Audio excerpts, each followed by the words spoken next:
Assalamualaikum warahmatullahi wabarakatuh. Nama saya Dimas Fauzi Riki, NPM 201000112. Jadi di sini saya akan mempresentasikan tentang apa sih perbedaan antara One Prestasi dan juga PMH. Perbedaan paling mendasar antara One Prestasi dan PMH adalah dasar peraturannya. Peraturan One Prestasi secara khusus diatur dalam ketentuan pasal 1343 Kitab Undang-Undang Hukum Perdata atau KUH yang didasarkan pada adanya cedera janji dalam suatu perjanjian, sehingga salah satu pihak harus bertanggung jawab. Seseorang dapat dikatakan telah ingkar janji atau One Prestasi apabila orang tersebut atau debitur tidak melakukan apa yang dijanjikannya, atau ia melanggar perjanjian. Dan One Prestasi seseorang debitur terdiri dari 4 macam, yaitu 1. Tidak melakukan apa yang disanggupi akan dilakukannya. Yang kedua, melaksanakan apa yang dijanjikannya tetapi tidak sebagaimana yang dijanjikan. Yang ketiga, melakukan apa yang dijanjikannya tetapi terlambat. Yang keempat, melakukan sesuatu yang menurut perjanjian tidak boleh dilakukan. Terus, sedangkan peraturan PMH secara khusus diatur dalam ketentuan pasal 1365 KUH Perdata.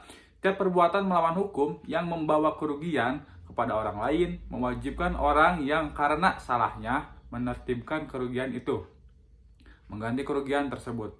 Berdasarkan pengertian tersebut dan jurisprudensi di Indonesia, PMH adalah perbuatan yang memenuhi kriteria, yakni 1. Bertentangan dengan kewajiban hukum si pelaku, atau yang kedua, melanggar hak subjektif orang lain, atau yang ketiga, melanggar kaidah tata susila, atau yang keempat, bertentangan dengan asas kepatutan, ketelitian, serta sikap hati-hati yang seharusnya dimiliki orang dalam pergaulan dengan sesama warga masyarakat atau terhadap harta benda orang lain.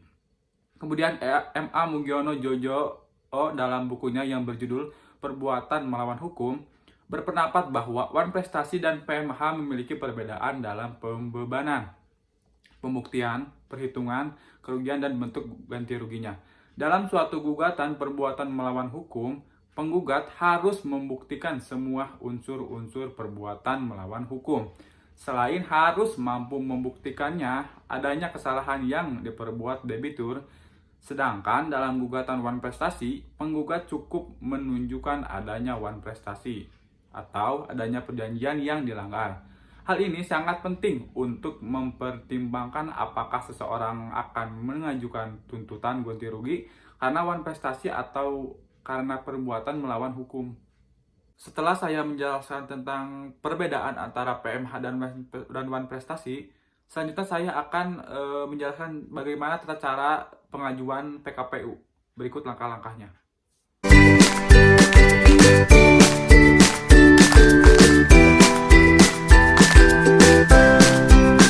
Prosedur permohonan PKPU dapat dilihat dalam ketentuan pasal 224 Undang-Undang KPKPU sebagai berikut. Yang pertama, permohonan penundaan kewajiban pembayaran utang sebagaimana dimaksud dalam pasal 222 harus diajukan kepada pengadilan sebagaimana dimaksud dalam pasal 3 dengan ditandatangani oleh pemohon dan oleh advokatnya.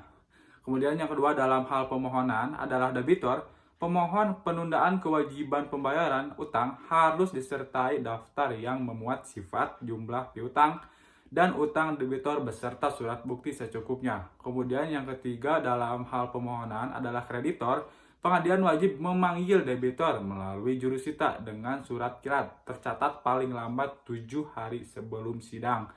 Kemudian yang keempat, pada sidang sebagaimana dimaksud pada ayat 3, debitur mengajukan daftar yang memuat sifat, jumlah piutang, dan utang debitur beserta surat bukti secukupnya, dan bila ada rencana perdamaian. Kemudian yang kelima, pada surat permohonan sebagaimana dimaksud pada ayat 2, dapat dilampirkan rencana perdamaian sebagaimana dimaksud dalam pasal 222. Kemudian yang keenam, ketentuan sebagaimana dimaksud dalam pasal 6 ayat 1, 2, 3, 4, dan 5 berlaku mutatis mutandis sebagai tata cara pengajuan permohonan penundaan kewajiban pembayaran utang sebagaimana dimaksud pada ayat 1. Mungkin itu yang bisa saya sampaikan. Wassalamualaikum warahmatullahi wabarakatuh.